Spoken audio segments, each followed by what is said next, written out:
आज हम लोग मैथमेटिक्स जो क्लास 12 का जो गणित का जो क्लास है, जिसमें हम लोगों ने चैप्टर 3 को समाप्त किया था, लेक्चर चैप्टर 3 का।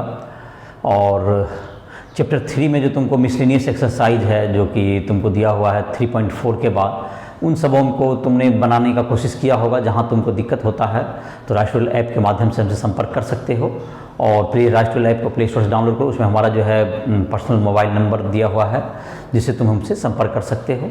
ऐप पर तुमको और भी बहुत सी सुविधाएं मिल जाएगी, जो कि ऐप को डाउनलोड करते ही तुम्हें पता चल जाएगा, जिसमें जेईई मेंस, एडवांस, नीट, इन सबों की तैयारी भी हो सकती है। तुमको हिंदी इंग्लिश मीडियम में तुमको उसमें नोट्स भी मिल सकते हैं, फिजिक्स केमिस्ट्री के।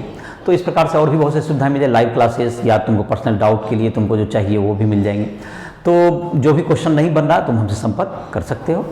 और आज का जो लेक्चर है हमारा, आज जो कि स्टार्ट करने जा रहे हैं, वो है चैप्टर 4, जिसका नाम है सारणी, जिसको हम लोग डिटरमिनेंट भी कहते हैं।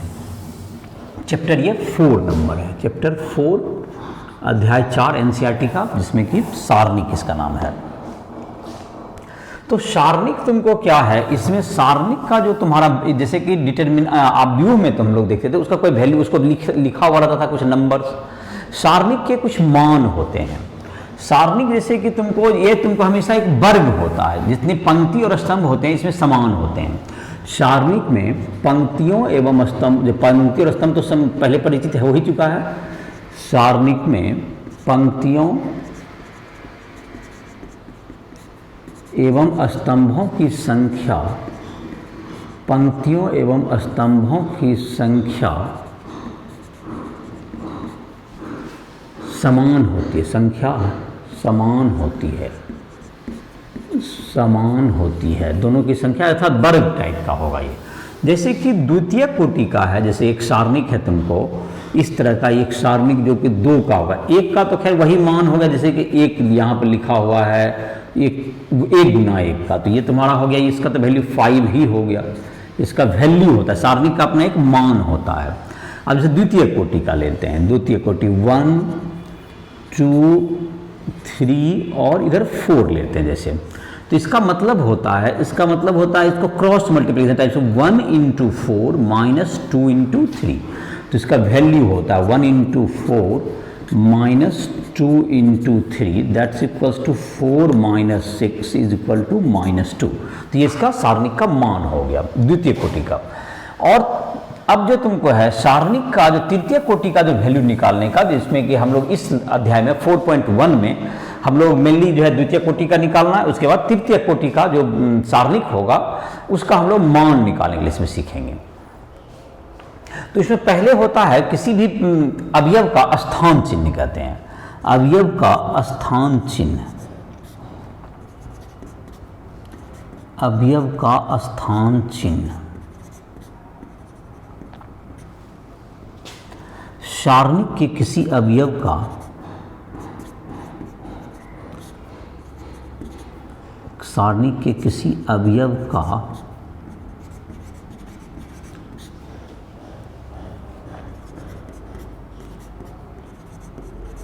स्थान चिन्ह बराबर -1 पर पावर i + j,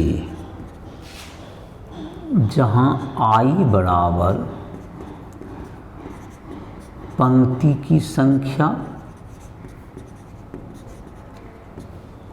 और j बराबर स्तंभ की संख्या, j बराबर स्तंभ की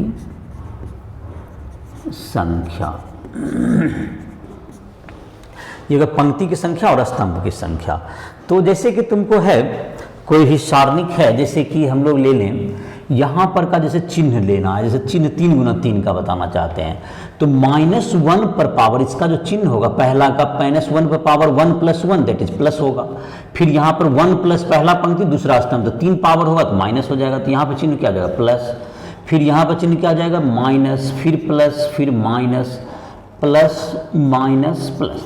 तो ऐसे भी अल्टरनेट भी चिन्ह होता है, ये ऐसे भी पता चल गया तुमको। 3 × 3 का देखो पंक्ति का तुम्हारा ये चिन्ह हो गया तुमको यहाँ पर। तो -1 पर पावर, जैसे कि पहला में क्या होगा 1 + 1 दैट इज 2, तो पॉजिटिव हो गया। फिर अगला में विषम हो जाएगा, तो सम विषम इस ढंग से अल्टरनेट होते चला जाएगा। तो इस प्रकार से क्या हो जाएगा, इसका तुमको निकल गया सारणिक का जो है, तुमको क्या निकल गया, इसका चिन्ह निकल गया, इसमें माइनस प्लस माइनस ये सब तुम्हारा होता चला जाएगा। अब है इसका तुमको सारणिक का मान हो गया, चिन्ह हो गया। अब हम लोग इसका मान निकालेंगे हम लोग कि सारणिक का क्या मान होगा। तो सारणिक का मान निकालने के लिए जैसे कि अब तृतीय कोटि का सारणिक का मान ज्ञात करना, तृतीय कोटि के सारणिक का मान ज्ञात करने के लिए क्या विधि है ये देखते हैं।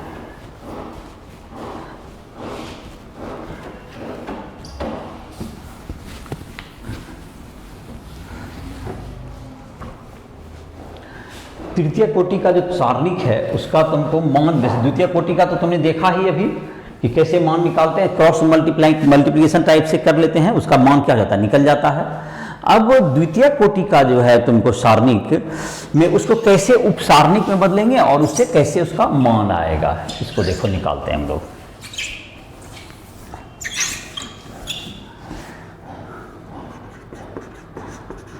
तृतीय कोटि के सारणिक का मान, सारणिक का मान, तृतीय कोटि का सारणिक, तृतीय कोटि का सारणिक, तृतीय कोटि का के सारणिक, तृतीय कोटि के सारणिक का मान, तृतीय कोटि के सारणिक का विस्तार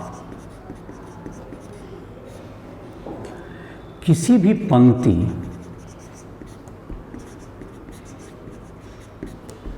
या किसी भी स्तंभ से किया जा सकता है, किसी भी पंक्ति या किसी भी स्तंभ से किया जा सकता है, किया जा सकता है, किसी पंक्ति या किसी भी स्तंभ से किया जा सकता है। तो किसी भी पंक्ति या किसी भी स्तंभ से क्या करेंगे, किसी भी सारणिक का हम लोग मान पता करेंगे। अब जैसे कि सारणिक का विस्तार करने के लिए क्या करेंगे, सारणिक का जैसे कि मान निकालने के लिए जैसे कि तुमको है उसी में हम लोग देख लेते हैं। सारणिक के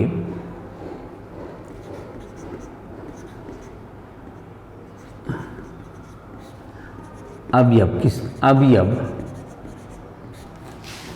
अवयव के पंक्ति के समान पंक्ति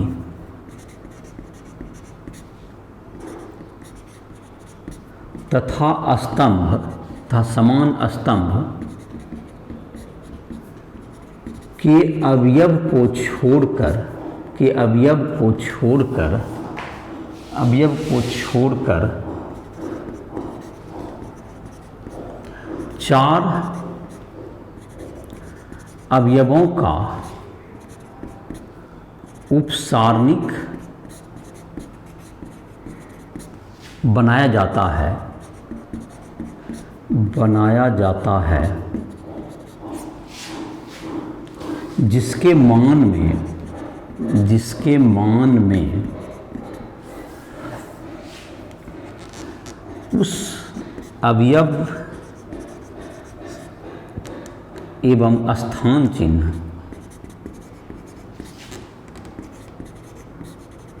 से गुणा किया जाता है, गुणा किया जाता है, गुणा किया जाता है। किसी पंक्ति के, किसी पंक्ति या स्तंभ के तीनों, किसी पंक्ति या स्तंभ के, किसी पंक्ति या स्तंभ के तीनों अवयवों, तीनों अवयवों के मान को, तीनों अवयवों के मान को